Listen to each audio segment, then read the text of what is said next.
사도행전 9장 1절로 15절 말씀을 같이 읽겠습니다. 사울이 주의 제자들에 대하여 여전히 위협과 살기가 등등하여 대제사장에게 가서 다메섹 여러 회당에 가져갈 공문을 청하니, 이는 만일 그 도를 따르는 사람을 만나면 남녀를 막론하고 결박하여 예루살렘으로 잡아오려 함이라. 사울이 길을 가다가 다메섹에 가까이 이르러 호련히 하늘로부터 빛이 그를 둘러 비치는지라. 땅에 엎드러져 들으며 소리가 있어 이르되, 사울아 사울아, 내가 어찌하여 나를 박해하느냐 하시더니 대답하되, 주여 누구시니까?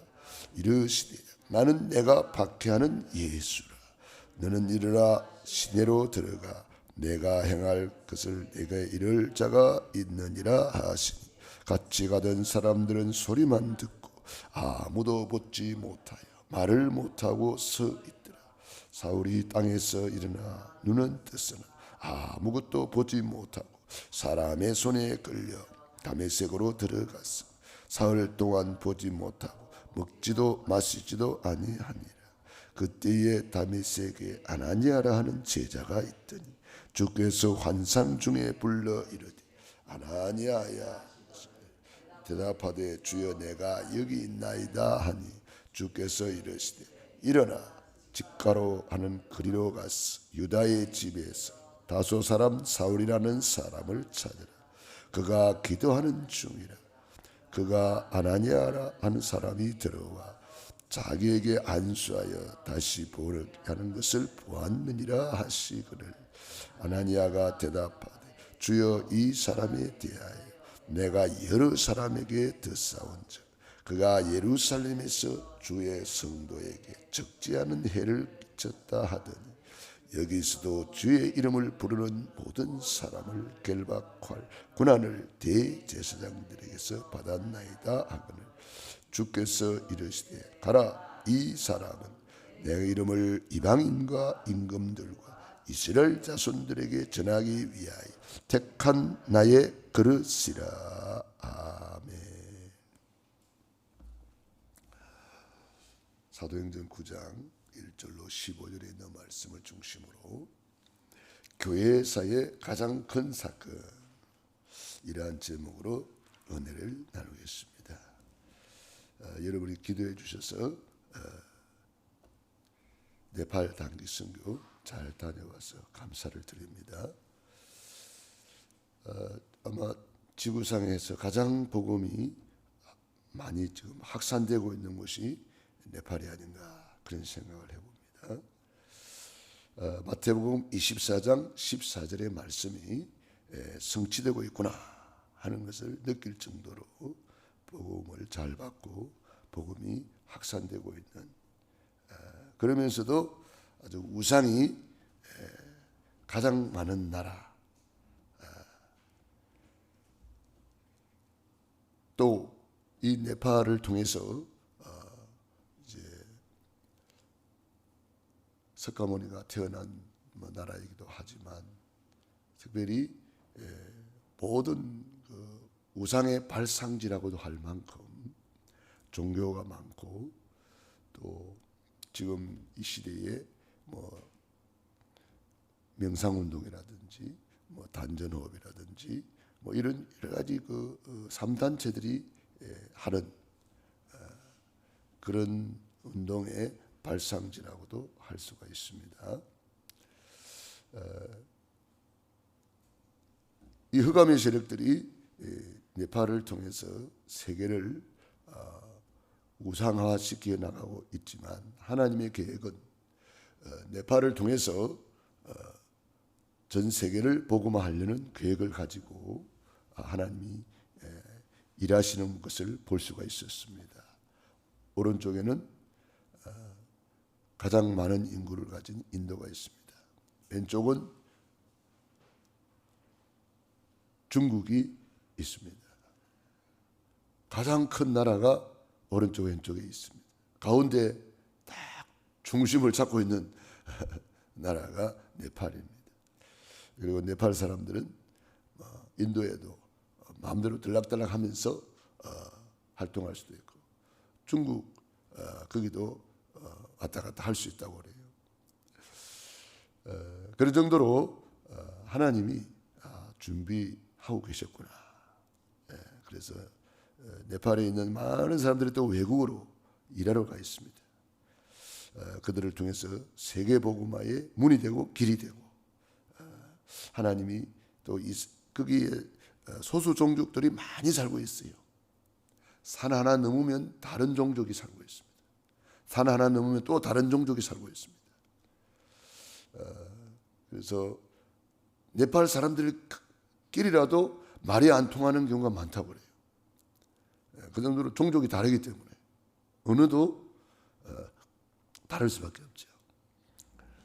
그래서 237이 거기 있구나, 그런 생각을 하면서 하나님이 하시는 마태복음 24장 14절을 볼 수가 있었고, 오늘은 특별히 사도행전 9장 1절로 15절에는 천하의 핍박자 사울이 변하여 바울이 되는, 핍박자가 변하여 전도자가 되는 교회사의 가장 큰 사건이 일어난 것입니다. 이것은 마치 김정은이가 나는 이제 공산주의 안 하고 나 예수님 믿고 전도할래, 이렇게 회개하고 돌아온 것과 같은 정도로 큰 사건이었습니다.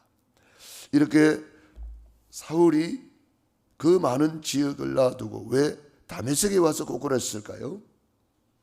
다메섹에 아나니아라 하는 제자가 있었습니다. 거기에 지교의 깃발을 꽂고 캠프를 하고 있었습니다. 계속 예수 이름 권세를 사용하여 흑암을 결박하고 있었던 것입니다. 말씀 운동을 펼치고 있었던 것입니다. 빛을 발하고 있었던 것입니다. 그러니까 그곳에 해보다 더 밝은 빛으로 예수님이 사울이를 꺾어버렸습니다. 우연히 다메섹에서 회심한 것이 아니라 이 다메섹에 아나니아라는 제자의 기도가 있었다, 캠프가 있었다, 그런 것을 우리가 볼 수가 있습니다. 하나님은 부르시는 하나님이십니다. 이 핍박자를 왜 불렀습니까? 이 사람은 내 이름을 위하여, 내 이름을 이방인과 임금들과 이스라엘 자손들에게 전하기 위하여 택한 나의 그릇이라. 하나님이 사울이를 딱 불렀습니다. 사울아 사울아. 사울이를 부르신 하나님이 저와 여러분을 불러주셨습니다. 하나님의 부르심을 모르면 이 영적 문제는 해결할 수가 없습니다. 사울이는 자기가 제일 잘 믿는 사람인 줄 알고 있었습니다. 자기 영적 문제를 전혀 모르고 있습니다. 복음을 막는 것이 가장 큰 영적 문제인데, 복음을 막는 것이 그 사단의 활동이고, 가장 사단이 지금 사울이를 통해서 활동하고 있는데 그걸 모르고 있습니다. 그러니까 자기 영적 문제 해결이 안 되는 거예요. 하나님이 왜 나를 불러주셨나? 하나님이 왜 나를 이 교회에 불러주셨느냐? 하나님이 왜 나를 이 지역에 불러주셨느냐? 이런 것들을 우리가 알면 하나님의 놀라운 응답을 받을 수가 있습니다. 하나님이 왜 나를 이 고향 영광교회에 불러주셨느냐? 우리 교회는 치유사역하는 교회입니다. 치유사역을 통한 세계복음화의 비전을 가진 교회입니다. 그래서 여러분들이 왜 나를 이 교회 중직자로, 이 교회 렘넌트로, 이 교회 사역자로 불러주셨느냐, 이런 것들을 깨달으면 큰 응답을 받을 수가 있고요. 올바른 믿음의 사람은 하나님의 계획을 늘 질문하며 사는 거예요. 하나님 어떻게 할까요? 무엇입니까? 이렇게 물어보는 거예요. 하나님은 내가 생각하는 그보다 더 엄청난 계획을 가지고 계신 거예요. 지금 다메섹의 아나니아가 지교회를 세워놓고 캠프를 하고 있는데 아나니아가 생각한 그것보다 더 엄청난 일을 하나님이 하고 계시잖아요. 그러니까 저 집가라고 가서 사울이라는 사람을 만나서 복음을 전해라. 그러니까 그 사람 핍박자입니다. 그 사람 예루살렘에서 예수 믿는 사람 엄청나게 괴롭히고 핍박했던 사람입니다. 막 이러면서 이야기하잖아요. 아니다. 그 사람이 바로 세계복음화의 일꾼이다. 내 이름을 이방인과 임금들과 이스라엘 자손들에게 전하기 위하여 택한 나의 그릇이라. 우리가 이런 중요한 계획 속에 하나님이 하시는 것을 보아야 될 것입니다. 그래서 질문해야 됩니다. 왜? 우리보다 30배, 60배, 100배로 더 많은 놀라운 계획을 가지고 지구를 돌리고 계시고 우리를 지금 이 자리에 있게 하신 거예요.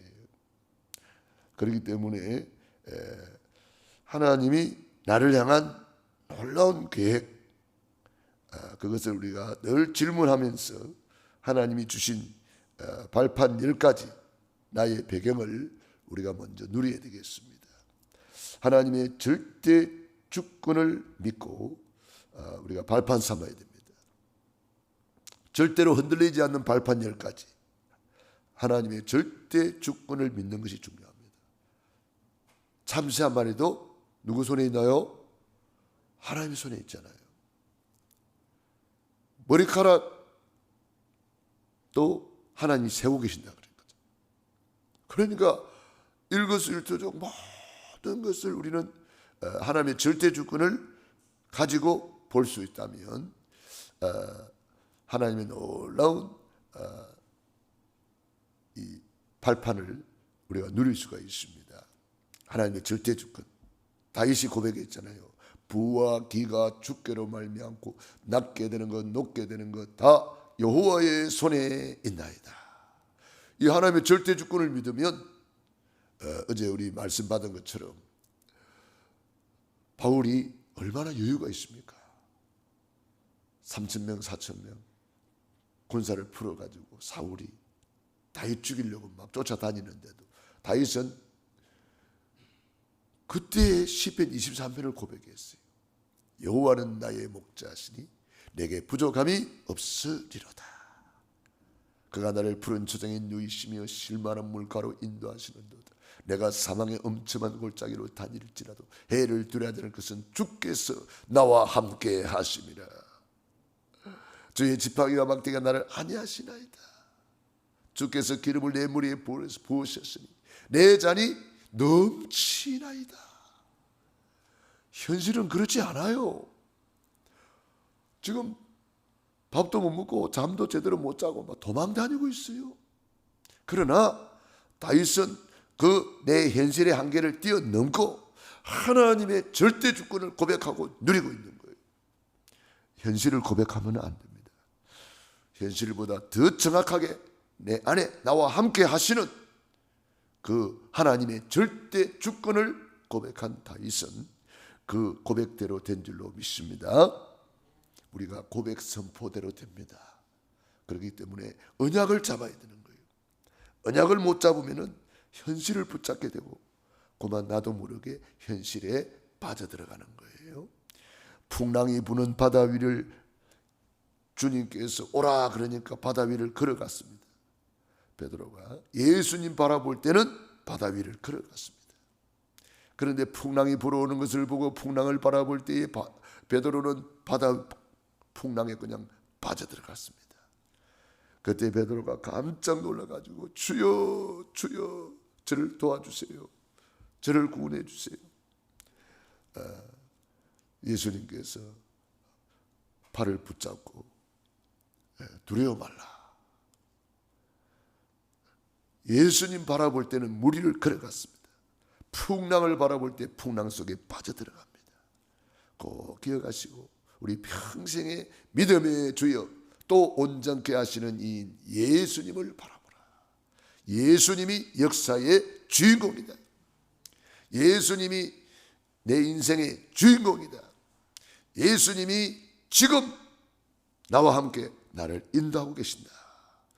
히스토리, 역사의 주인공, 그분의 이야기입니다. 예수님 이야기. 내 인생의 주인공 예수님을 모시고 우리는 이 시대의 주역으로, 전도자로 하나님이 불러주셨습니다.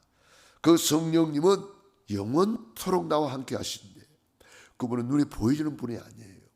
보이지 않는데 영으로 내 안에 나와 함께 내주 인도 역사하시고, 영어로 보혜사, 보호해 주시고 은혜 주시고 가르쳐 주시고, 그 보증서가 성경입니다. 보증서를 딱 붙잡아야 되는 겁니다. 이걸 언약, 구약, 신약, 언약이라고 하는 거예요. 하나님의 약속을 딱 붙잡아야 돼요. 예수님이 사탄 마귀의 시험 받을 때도 약속을 딱 붙잡았어요. 기록되었으되 기록되었으되. 그래서 우리 언약을 딱 잡으면 되는 거예요. 도디 오스틴이라는 사모님이 계신데, 한창 목회하는 중에 몸이 아파서 병원에 갔더니 간암 말기라는 거예요. 간암 말기, 그 교회는 뭐 미국에서도 엄청나게 큰 교회이기 때문에 교회 안에 의사들도 많아요. 그런데 사모님 몇 주밖에 못 사십니다. 이런 진단이 나왔어요. 청천벽력 같은 소리 아니겠어요? 그때 이 사모님이 고백했습니다. 예, 의사 선생님 잘 알겠습니다. 그러나 예수님은 그리스도십니다. 예수님은 나를 치료하실 것입니다. 그러면서 고백하고 선포하고, 그때부터 성경 구절 49절, 치유 성경 구절 49절을 벽에 쫙 붙여놨고, 그 말씀을 매일 묵상하고 고백하고 선포하고 그 말씀 가지고 싸우는데, 밤이 되면은 사탄 마귀가 찾아와 가지고, 야, 세계에서 제일 가는 의사가 너는 지금 몇 주밖에 못 산다 그랬다. 밤마다 찾아와 가지고 너는 간암 말기야. 그러면서 계속 공격했습니다. 고통이 찾아옵니다. 외로움이 찾아옵니다. 그때마다 사탄 마귀가 찾아와서 공격합니다. 온갖 이론을 다 가지고 왔어. 너는 살 수가 없어. 너는 죽을 거야. 그러면서 계속 공격합니다. 그때마다 그 성경 49절을 벽에 붙여놓고 한 구절 한 구절을 암송하면서 묵상하면서 고백하면서 선포하기 시작했습니다. 몇 주밖에 살 수 없다고 진단했지만, 그 몇 주 동안 영적인 싸움을 싸우면서 말씀 붙잡고 나가는데, 몇 주가 지나서 돌아가신 게 아니라 몇 주가 지나면서부터 소생하기 시작해가지고, 그 이후로 40년 이상 멋있게 치유사역자로 복음을 전하다가 얼마 전에 이제 하나님의 부르심을 받았죠. 우리에게 예수 이름 권세를 주셨습니다. 그 이름으로, 내 이름으로 귀신을 쫓아내라. 내 이름으로 뱀을 집어올리며, 내 이름으로 무슨 독을 마시 해를 받지 아니하며, 내 이름으로 병든 사람에게 손을 얹은 적 나으리라. 이게 하나님이 우리에게 준 보증서예요. 이 보증서를 딱 붙잡아야 됩니다. 이사야 53장 5절 6절, 베드로전서 2장 24절, 마태복음 8장 19절에 있는 말씀, 8장 17절에 있는 말씀, 우리 연약한 것을 친히 담당하시고 병을 짊어지셨도 담을 이루려 하심이더라. 이 보증서에 있는 이 약속들을 다 붙잡아야 되는 거예요. 우리가 사업을 할 때도 약속을 붙잡고 사업하고, 공부를 할 때도 약속을 붙잡고 공부하고, 사역을 할 때도, 현장에 갈 때, 캠프를 할 때, 무엇을 하든지 그에 맞는 약속이 있거든요. 이 약속을 딱 붙잡고 고백 선포하는 거예요. 히브리서 11장 1절로 6절, 믿음은 바라는 것들이 실제 상황이요 보지 못하는 것들이 증거니 선진들이 이로써 증거를 얻었느니라. 그래서 우리는 이제 이 주님께서 우리를 성전 삼고, 우리는 어느 곳에 있든지 있는 곳이 선교지입니다. 그 주님이 우리를 끝까지 책임지고 인도하시고, 그런데 우리 인생은, 이 육신의 때는 시한부 인생입니다. 누구에게나 이 육신은 시한부예요. 암 환자만 시한부가 아니고 우리는 육신의 때는 시한부입니다. 하나님이 부르시면 우리는 가는 겁니다. 사명 다하면 가는 것입니다. 그러나 언약 잡고 사명 있는 자는 사명 다하기까지 죽지 않습니다. 그래서 우리는 시한부 인생인데 그 시한부 인생을 뭘 하다 갈 것이냐, 가장 가치 있는 일에, 가장 귀한 일에 우리가 쓰임받고 가는 것이 복 중의 복입니다. 그래서 저는 제 인생을 하나님 앞에 기도할 때에 가장 가치 있는 일이 뭘까? 전도자구나. 그래서 하나님이 나를 불러주셨구나. 그래서 저는 그 전도자의 삶을 지금까지 살면서 최고로 하나님께 감사하고 있습니다. 선교지, 내가 있는 곳이 선교지다. 그래서 시한부 인생을 이 복음 전도 위하여, 전도 선교 세계복음을 위해서 사는 겁니다. 이 일을 위해서 우리는 우선순위를 두고 사는 거예요. 저는 주님의 마지막 언약 사도행 1장 8절을 나의 인생의 가장 우선순위의 언약으로 붙잡고 기도하고 있습니다. 시한부 인생을 끝이라면 얼마나 허무하겠습니까마는 하나님은 우리의 내세를 준비해 놨습니다. 천국과 지옥이 있다는 거죠. 천국 지옥이 있다면 우리가 가장 할 일이 뭐겠습니까? 가장 시급한 일이 뭐겠습니까? 복음을 전하는 일입니다. 천하보다 귀한 영혼들을 주님 품으로 인도하는 것입니다. 그래서 하나님이 전도자에게 최고의 상급과 칭찬과 면류관을 예비해 놨습니다. 우리 예수님의 약속, 이 전도자에게 하나님이 세상 끝날까지 항상 함께 있으리라. 치유사역을 명하시고 영적인 의사로 우리를 불러주셔서 제자들이 나가 두루 전파할세 주께서 함께 역사하사 그 따르는 표적으로 말씀을 확실히 증거했다. 그러므로 우리는 이 마지막 때를 살고 있습니다. 이 천국 복음이 온 세상에 전파되리니 그제야 끝이 어리라. 이 마지막 때에 하나님이 대부흥운동을 준비하시고 대추수운동을 준비하시고 이 마지막 때에 우리를 쓰시려고 지금까지 구원의 길을 그리면서 준비를 시켰습니다. 혹시 아직도 구원의 길을 안 그리고 있다면 여러분 새롭게 결단하시고 날마다 구원의 길을 그리세요. 구원의 감사, 구원의 감격, 구원의 행복을 누릴 때까지 이 구원의 길을 그리면서 여러분들이 준비한다면 하나님이 여러분을 크게 들어서 영혼이 잘된 같이 범사가 잘되고 강건하게 해서 세계복음화에 주역되게 하십니다. 첫 번째, 하나님은 나를 재창조하기 위해 천명, 소명, 사명 중에 부르신 것입니다.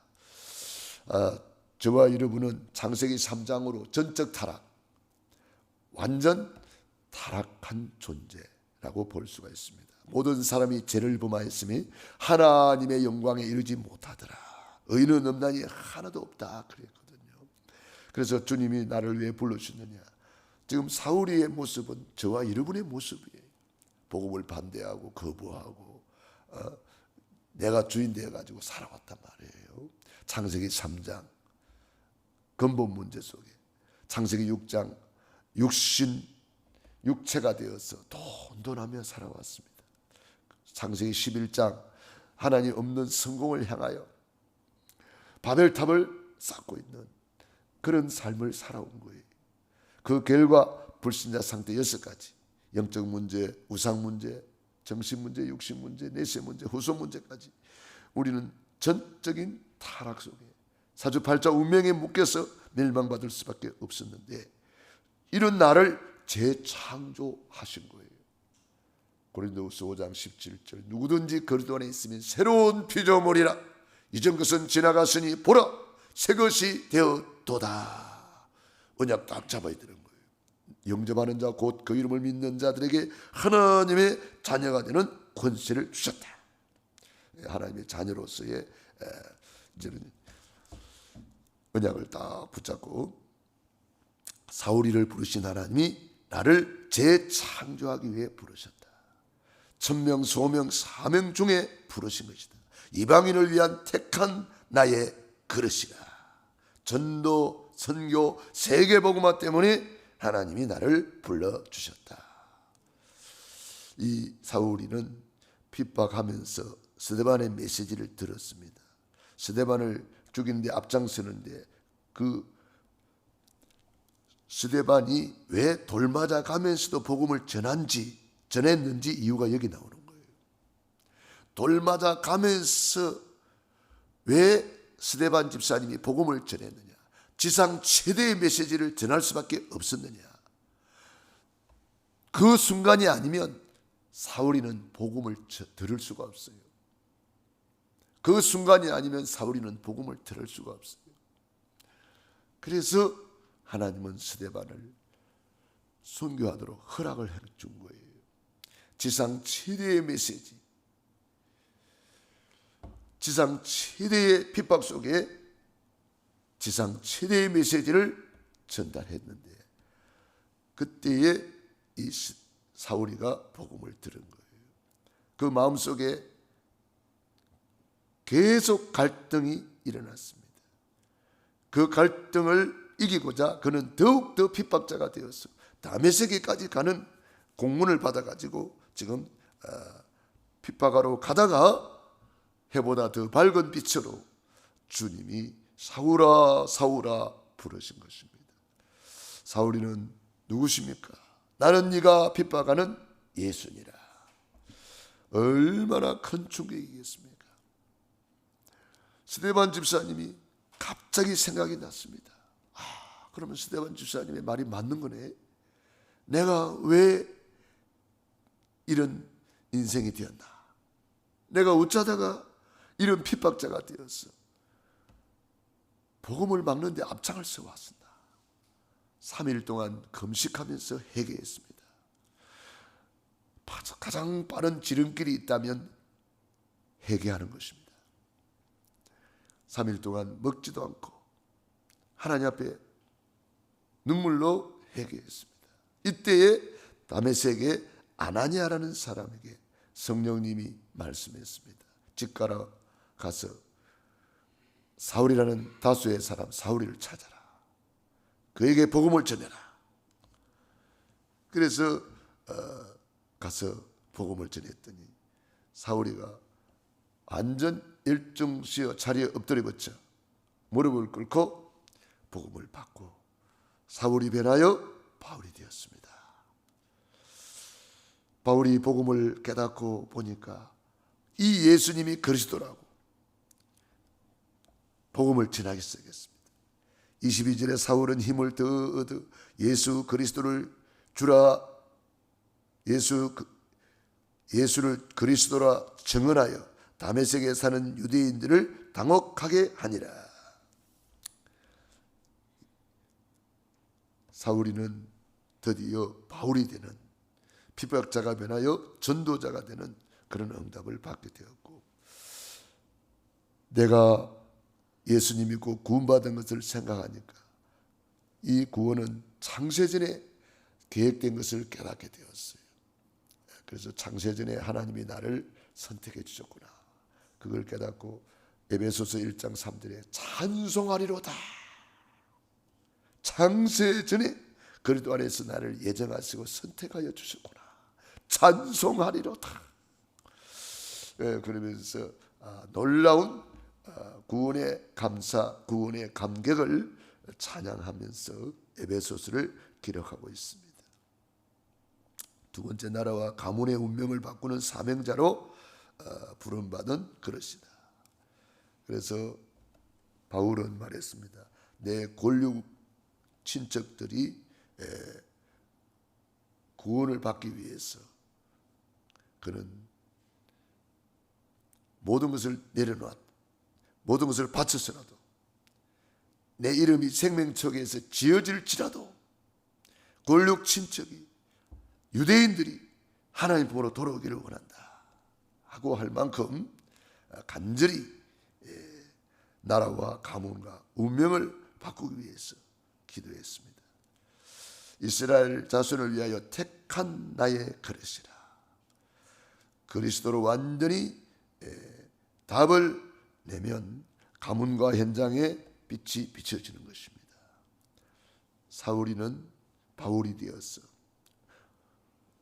이제는 입만 열면 그리스도 안에서, 예수 안에서, 주 안에서 이 그리스도를 전하는 전도자로 성경을 가지고 이 예수님이 곧 그리스도라 전파하기 시작했습니다.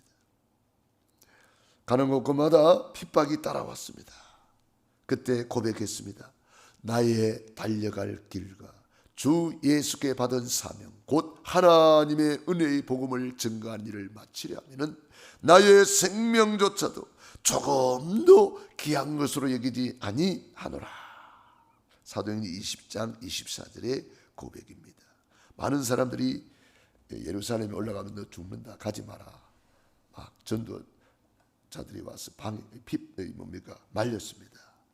그 올라가면 너는 결박당해서 죽는다. 그때마다 언약 딱 붙잡고 고백하고 선포해서 하나님의 소원을 이루기 위해서 나의 생명은 조금 더 귀한 것을 여기지 않노라. 뭔 말입니까? 내 생명보다 앞선 것이 사명이다. 이걸 깨달은 거예요. 이걸 사명자라고 합니다. 내 생명보다 앞서는 것이 사명이다. 그래서 우리는 무엇을 하든지 사명감으로 해야 됩니다. 내가 맡은 일이 아무리 작은 일이라 할지라도 사명감을 가지면 그 일은 세계복음화와 연결되어서 큰 일로 바꾸어지는 것입니다.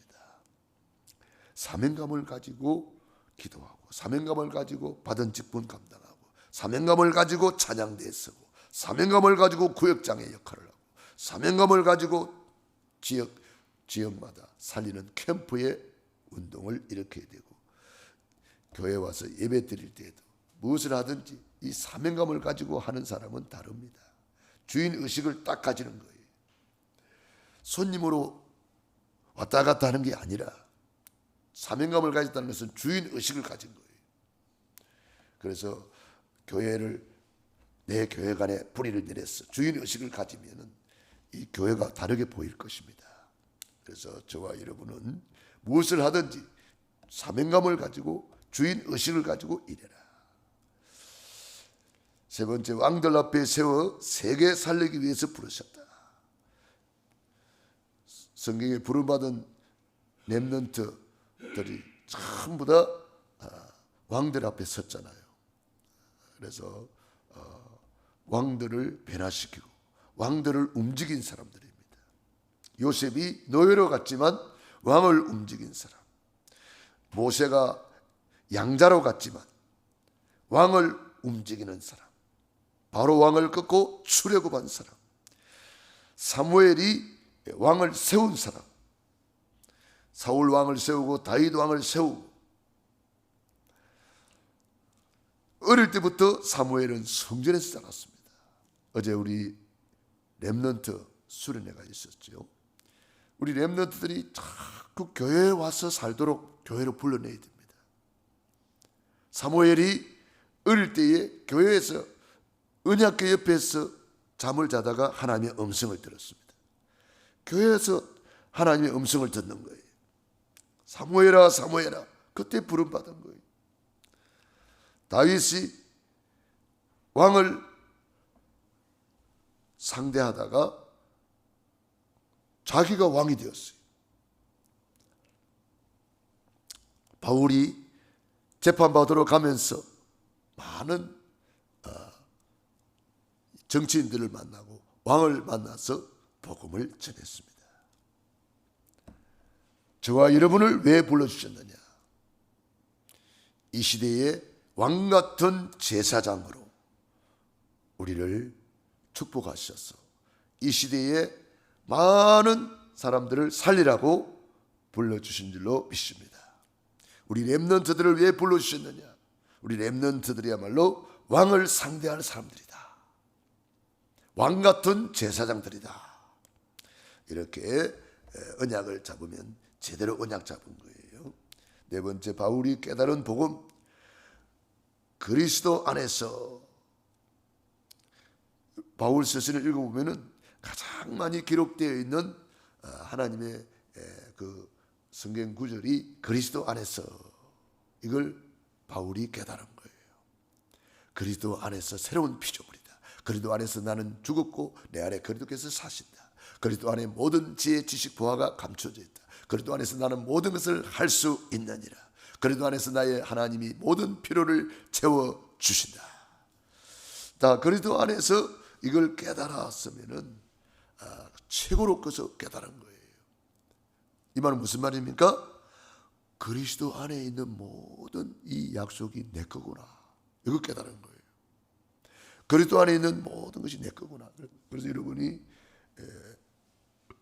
시간 되면 바울 서신을 읽어보면서 그리스도 안에 있는 약속을 하나씩 찾아내서 기록을 해보는 것도 굉장한 의미가 있을 것입니다.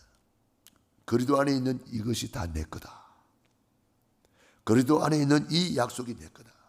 로마서 16장의 인물들을 거론하면서 그리스도 안에 있는 베베, 그리스도 안에 있는 브리스길라 아굴라, 그리스도 안에 있는 많이 수고한 마리아, 그리스도 안에서 나의 어머니, 그리스도 안에서 나의 식주인 가이요. 한 사람 한 사람 금행하면서 그리스도 안에서라는 표현을 하고 있습니다. 그리스도 안에서 많이 수고하는 자, 그리스도 안에서 사랑받는 자, 그리스도 안에서 나의 친척,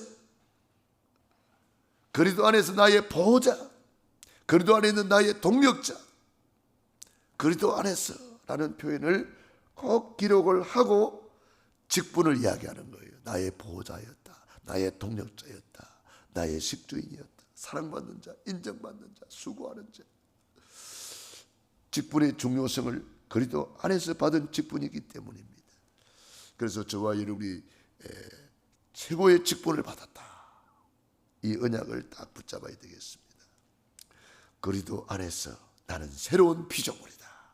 그리스도 안에서 나는 건강하다. 나는 그리스도 안에서 재벌이다. 그리스도 안에서 나는 세계복음화의 주역이다. 저와 여러분이 이런 언약을 다 붙잡고 각인 뿌리 체질 만들어야 되거든요. 그래서 날마다 구원의 길을 그리면서 구원의 감사, 구원의 감격으로 일천번제를 하나님 앞에 올려드리는 거예요. 결론입니다. 하나님이 어두움에 빠진 자 살리라고 우리를 증인으로 불러주셨다. 그래서 우리는 이 받은 말씀을 나에게 편집하고 기도로 설계하고 전도로 디자인해야 됩니다. 강단 메시지를 그냥 흘려보낼 수도 있고 이 강단 메시지를 일주일 내내 내 것으로 각인하고 뿌리내리고 체질시켜서 말씀이 육신이 되게 만드는 사람이 있고 그 말씀이 그냥 흘러가 버려요. 흘러가 버리면 나하고 아무 상관없는 거예요. 저 한강이 강물이 흘러가고 있습니다. 그 흘러가는 강물을 끌어들여 가지고 농사를 짓고 발전소를 움직이고 강강물을 끌어들여 가지고 모든 일을 할 수도 있고 그냥 강물이 흘러가는 것을 구경하고 바라볼 수도 있고 그래요. 하나님의 말씀이 로고스의 말씀이 강물처럼 강단을 통해서 흘러가고 있어. 이 강단을 통해서 말씀이 흘러가고 있는데 이것을 딱 붙잡는 사람이 있단 말이에요. 그것이 전환점이 되는 거예요. 금요일 날 우리 부목사님이 전환점에 대한 말씀을 하시더라고요. 그 전환점에 대한 이 말씀을 딱 붙잡으면 내 인생의 전환점이 되는 거예요. 그러니까 저와 여러분이 이 강물이 흘러갑니다. 하나님의 말씀이 강물처럼 흘러갑니다. 그래서 흐름을 놓치지 말라는 거예요. 흐름을 붙잡아야 되는 거예요. 그래서 강단의 흐름을 일주일 내내 지금 흘러가고 있는 거예요. 강단을 통해서. 그래서 이 흐름 속에서 내 것으로 붙잡아가지고 이 말씀을 붙잡고 치유받고 이 말씀 붙잡고 응답받고 이 말씀 붙잡고 내 개인, 가정, 자녀, 생업, 사업, 현장에 적용시키는 거예요. 그래서 마리아가 말씀대로 내게 이루어지이다. 말씀으로 편집하고 기도로 설계하고 전도로 디자인하라. 2, 3, 7, 5천 종족 살릴 만한 수준으로 우리를 하나님이 불러주셨다는 것. 우리가 받을 응답이 어디까지입니까? 2, 3, 7, 5천 종족이에요. 오늘이 바로 미스바 운동의 날이요. 오늘이 바로 도단성 운동의 날이요. 오늘이 바로 파수꾼 운동의 날이요. 마가 다락방에 임한 그 능력이 내게 임하는 시간표다. 오늘 예배 시간 이런 언약을 붙잡고 일사각오의 사명으로 결단하는 저와 여러분이 되기를 바랍니다.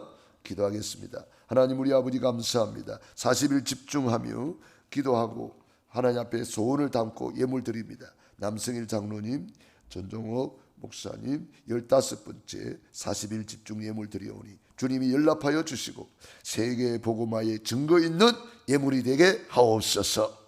우리 장로님 크게 쓰시려고 전도자로 치유사역자로 영적 의사로 세우시려고 하나님이 불러주셨사오니 감사드립니다. 하나님 사울이 변하여 바울이 되어서 전도자가 된 것처럼 우리 장로님 이제 질병이 변하여 영적인 의사가 되어서 이 시대의 병든 자를 치유하는 치유사역자로 많은 사람을 살릴 수 있도록 이방인을 위하여 택한 그릇으로 전도자로 우리 장로님을 마음껏 축복해 주시옵소서. 또한 2024년을 맞이해서 21일 작정하며 감사 기도하는 예물을 드립니다. 이명수 전사님을 통해서 하나님이 하시고자 하는 일들이 있습니다. 다니엘처럼 뜻을 정하여 21일 작정하며 감사하며 예물 드리오니 주님이 연락하여 주시고 세계의 복음화에 증거 있는 예물이 되게 하옵소서. 오늘도 새벽을 깨우며 기도하는 귀한 종들 머리 위에 능한 손으로 안수하시고 우리 귀한 선교사님 내 새로운 시작 하시면서 237을 살리기 위하여 기도하고 계십니다. 하나님께서 우리 선교사님을 축복하시고 237을 살릴 만큼 증거를 주시고 성령 충만과 오력을 맘대로 부어 주시옵소서. 오늘도 우리 말과 우리의 기도를 항상 들으심을 감사 찬양 드리옵고 예수님 이름으로 기도드리옵나이다. 아멘. 호흡 기도하겠습니다.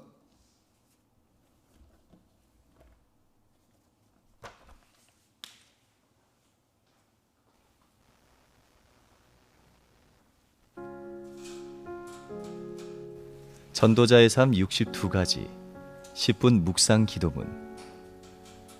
깊은 호흡과 함께 깊은 묵상 기도를 누려보세요. 들숨 멈춤 날숨에 맞추어 눈으로 보면서 기도할 수 있는 기도문입니다.